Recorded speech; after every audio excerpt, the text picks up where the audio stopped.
This was my very first trip to the United States ever, and everything was fully sponsored. Like everything, the flight, my accommodation, my everything fully sponsored. It was amazing.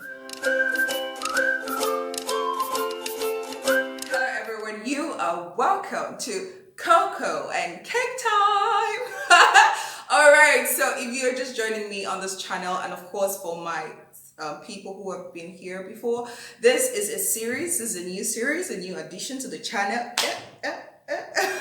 All right, so essentially what this series will be about, it's story time. Really, I thought to, as part of you getting to know me and also I getting to know you, I thought to share some stories here and there about myself that definitely would interest you. So I got my cocoa right here. Yeah. This was a gift to me from a complete stranger for Valentine's Day this year.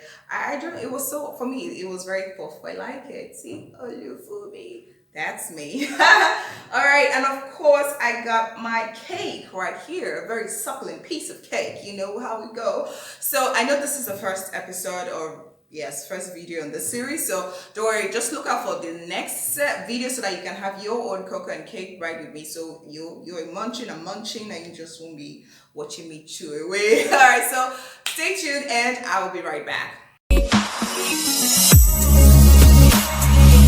All right, welcome back. So today I'll be giving you gist or sharing a story with you about my first time outside Nigeria. I told you I was born and raised in Nigeria, and if you have not seen my Get to Know Me video, it's somewhere on the channel. Be sure to check that out. So this was my very first trip outside Nigeria. So okay, let's take it back a bit.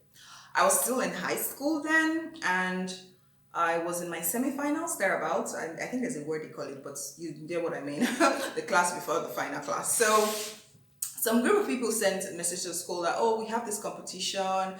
It's like an inter-school kind of competition, and we want you to write this essay and something. So I wasn't. I think I remember the topic. It was something about conservation. Yes, environmental conservation. Climate and all that. No, environmental conservation. Yes, I remember very specifically. Now, I wasn't so conversant with the topic, but I've always been someone that I'm very good at writing and I love reading. So my mother, I remember, she encouraged me to be a part of that competition, and I went, did a little study here, there, okay, because there was really no focus area. They just said this is what it's about. It's an essay on conservation. You're going to write on conservation. So I just went to do my own little research, came, wrote, and I left. So I think I'd even forgotten about it. Really, I think I did. I did forget about that competition. Just one of those things where you just write and you shall go away. So that's how one day I was in class and my mother called.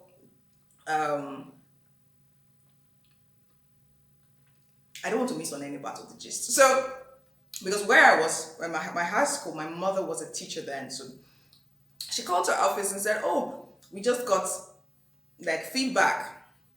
Anyways, long and short, I was among one of those shortlisted from my school. I think I was even the only person, if I'm correct right now. And the next thing now, it was organized, that competition was organized by a multinational company. If I'm sure if I mention the name, you'll know, but I won't. So they're like, oh, you've been shortlisted. One of the students who will be going to the next stage of the competition from all the schools in the country, in Nigeria. So I thought, oh, wow, wonderful. Now my mind didn't really go. I just thought, okay, if they were going to do something, maybe they were just going to give us maybe some money or some gift, these things, these competitions. Next thing, we were headed out to another location. We had to go somewhere, like to the main office of the organization for another, like a final stage, or rather another stage of the competition. So we got there, and I mean, there were all these other shortlisted students. When you come from these people looking so intelligent and all that. Anyways, we got there. Now, at this stage, they still not told us what the prize was. So we were just shocked. Oh, we were shortlisted. Okay, we're here now. They took care of us. We had lunch. It was fun. Then I think we wrote another essay again. It's been years. I'm talking about it. It's been years. So some of the details are a bit blurry. But I think we wrote either another essay or what was a debate or something. But we had we debated among ourselves, we had meetings and all, there were judges watching what we were doing. Now the truth about it is I sincerely wasn't taking it so seriously because I thought, okay, when you're done, I mean, you didn't tell us what the stuff was. So that's how we finished. And after that, long shot, I scaled through again. It was at that stage, then he told us, oh, what you're actually competing for, this is the prize. And he gave us the details. Everybody's mind, I mean, our minds were blown. Because we couldn't have even fathomed that this was it. It wasn't remotely, at least for me.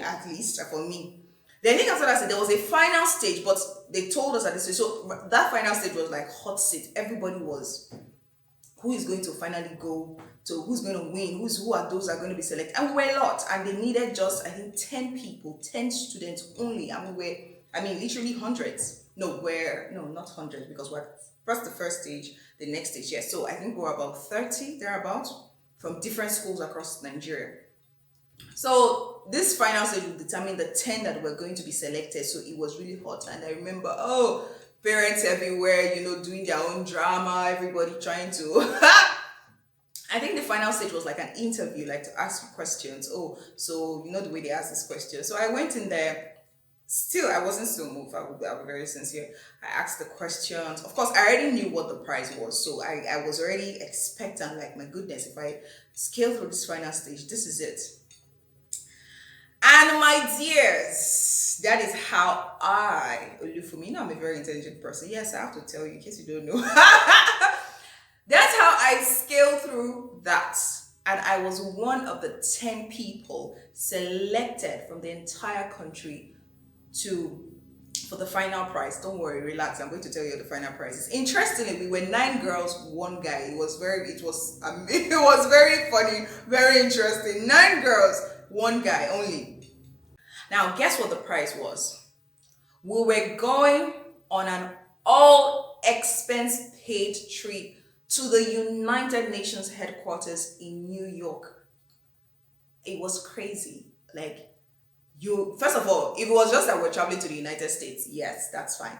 But we were going to the United Nations headquarters. It was crazy. It was ridiculous.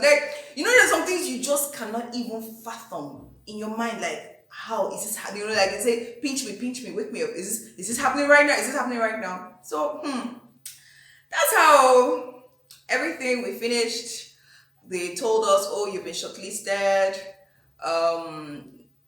and go get ready. You need to do your passport. You need to do. It was literally it was like a blur. You go and do your passport. You need to do your, get your. They were going to process our visas for us, but you need to get your passport ready, and that's why we started trying to get passport and everything. My brothers and my sisters, I still cannot forget that incident. I think I still say today that. That's one incident that to a very large extent shaped my life. Like you say, like a joke. I was out of then I was there's a state in Nigeria, it's called Delta State. I was out of Delta State. We were in Lagos. We flew to Lagos. The next thing, first of all, the hotel, they lodged, the beautiful thing about it, I think, was the treatment. They didn't treat us like we're just children. Of course, we're teenagers and all, but they didn't treat us like these ones. What do they know? We were treated with the best of the best. When we landed in Lagos, I think the hotel we first stayed was Federal Palace Hotel. We're beautifully taken care of.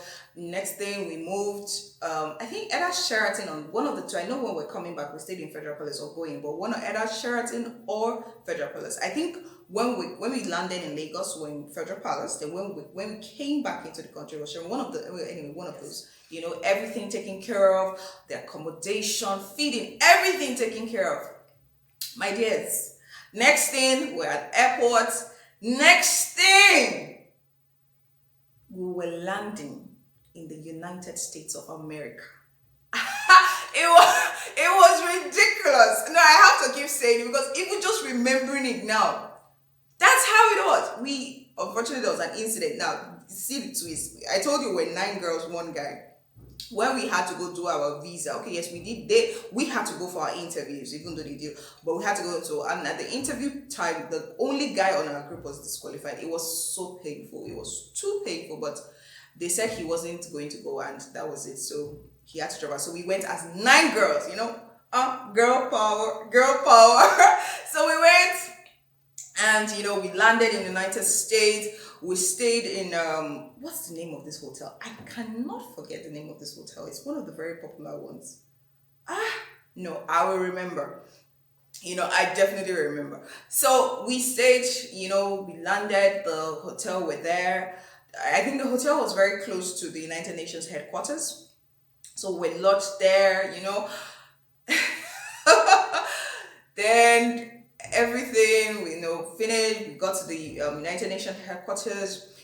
Now the competition was a simulation of the United Nations, like the J and all that. I'm sure the National High School Model United Nations. Some of you watching probably have been a part of it, but this was the one where we had to go. There are some that they do these days that they do it online, but this one we were right there at the venue. I remember one of those days, the then Secretary General Kofi Annan, God rest his soul, he was actually present. He came, he addressed us. So we had all of the simulations. We were shared into committees, we had debates, we had caucuses. It was an experience of a lifetime. No, I won't lie. It was an experience of a lifetime. It was. It was so beautiful. Meeting with other young people, listening to intelligent minds, coming up with resolutions, just discussing about, global challenges and coming up with solutions, how these could be solved. I felt like of course, it was model, and of course, that's like a simulation, but I really felt then like I was part of something bigger. And I would say that incident really opened my mind. It opened my mind to a lot of things. It opened my mind to the world. It opened my mind to begin to think at a global stage, like at a global level, like there's a world out there that is bigger than me, and I can actually come up with solutions, to solve problems. That for me was what that. So beyond all of the glitz, the paparazzi, taking us in chauffeur cars, having this beautiful breakfast, it was just that experience for me. And I say yes, it really did something for me, for my young mind. The exposure was something else. The exposure really did a lot for me. So that really was it. That's how I traveled to the United States for the first time. And the company was so amazing. Like I said, they paid for our flights, they paid for our accommodation, they paid for, literally everything. Everything was catered for. And the best part was they gave us shopping allowance. I thought to myself, my goodness, they gave us shopping allowance. So we had money to go shopping. And, we shopped. I was able to get stuff for family members, even had extra money to come back, coming back into Nigeria. Of course, there's a little story at the end, but let's leave that for another day. So I'm just saying that experience was simply, first of all, I was exposed to a certain level of excellence. Sometimes when people talk to me and they say, Fumi doesn't tolerate some certain level of mediocrity, they wouldn't understand. I've been exposed to a certain level of excellence from a very early age. Yeah, in my early years, the kind of upbringing I had, there were some things that were not acceptable. And that particular experience, seeing the organization, how they arranged things, how things were taken care of, things were orderly, everything was just on point. There was no time where it seemed like, things were not organized. The organization, the excellence, everything, absolutely everything was top notch. So that already, opened my, my righteous young mind. And I thought, wow, them being at the United Nations headquarters, interacting with people, asking questions, meeting people from, and interestingly, we didn't even represent, we went as Nigerians, but we didn't represent Nigeria. I think I remember we represented Liberia, if I'm correct. And I know that period, we went and we had to discuss about a very important issue that was plaguing Liberia at the time. So imagine having to go do my research on another country, at that very young age. So for me, I think that's one of the defining moments of my life, honestly speaking, and really shaped me to be, part of who I am today. That's what it is. So yes, that was my first time. First trip to the United States, fully sponsored. Now, what can you really pick from that as an individual? You see, that incident or experience rather taught me something. In life, it is always good to give your best to everything. You never know. Sometimes I see people how they cut corners, they do things shabbily, and they just, nobody's going to notice, nobody's going to know anything about it. Oh, let's just manage it. You never can tell. When I wrote that essay, even though I wasn't so what's the word now, I wasn't quite familiar with the topic, I went to do my diligent research, found out what I needed to find out, and even though I didn't know what the price was, I gave it my best. I gave it my best. I wrote like, oh, this is something that if somebody, I'm interested. When I went back to do my research about the whole I became intrigued. So I wrote with the passion because I saw a lot of things and I thought, oh, there's a real problem here. So I wasn't just writing for the sake of, oh, it's a competition. No, I was writing because I'd come to see, based on what I'd studied and researched, there was a passion that was awakening with me. And I gave it my best shot. So in anything you do, it could be, I tell people, even if it's that you were told to clean, can you be the best cleaner? Can you be so good at cleaning that nobody cleans like you? Can you be like that? Do you give your best when nobody's looking? Or are you waiting for people to applaud you first before you giving your best? How exactly do you function in your place of work? I know sometimes we get to that point, some points in our life where we just do the bare minimum. I understand that happens. I mean, it has happened to me before and I had to talk myself out of it. But excellence needs to be a way of life to you. It has to be something. So everything you do, you give yourself 100, you give it 100%, you give it your best shot so that anybody that picks up whatever it is that you did or produced, they can say, oh, this is an excellent work. Because you can never tell. Honestly, you can never tell who's watching. Like now, I don't know who's watching this video, but I'm talking to you because I'm trusting that this is something that will be beneficial to you, and all that. So for me, that was one thing I learned. Giving my best to everything I'm committed to doing. Like I said, yes, sometimes we get into that rut of, I just want to do this and get away from here. But in the end, it doesn't benefit you. It doesn't. So, lesson from this, besides all the gist and all that, give your best shot to everything that you do. No matter how little, no matter how big, no matter whether there's a reward or there's no reward, give your best shot. You never know who is watching. You never know where it's going to take you. One essay took me to the United States of America for the first time ever on a fully paid trip, fully paid, all expense paid. Amazing. So I wouldn't have ever dreamt that would have come out of that one essay, but it did. So really, that's my message to you today. Give your best to everything you do, everything. If you're a tailor or a fashion, be the best. You're a makeup person, be the best. Everything you do, everything, you're a student, give it your best shot. You never can tell what's going to come out of it. All right? Okay, so that's all I have for you today. Like I said, this is the first. I'm really not much of a story person because honestly, I don't even think I have stories, but let's see how it goes.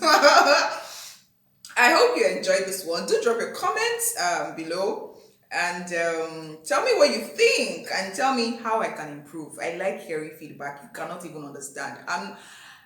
I love to hear from you. What do you think? How do you think the videos can be better? What do you think? Please talk to me, please, because the idea is really to make this channel the best. Like I said, being the best at it. Even though I'm learning and moving, I want to be. So please let me know what you think in the comment section, and I'll come your way again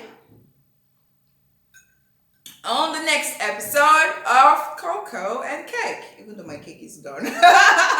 So thank you for watching this video. Please be sure to subscribe if you're not yet subscribed, and I'll see you next time.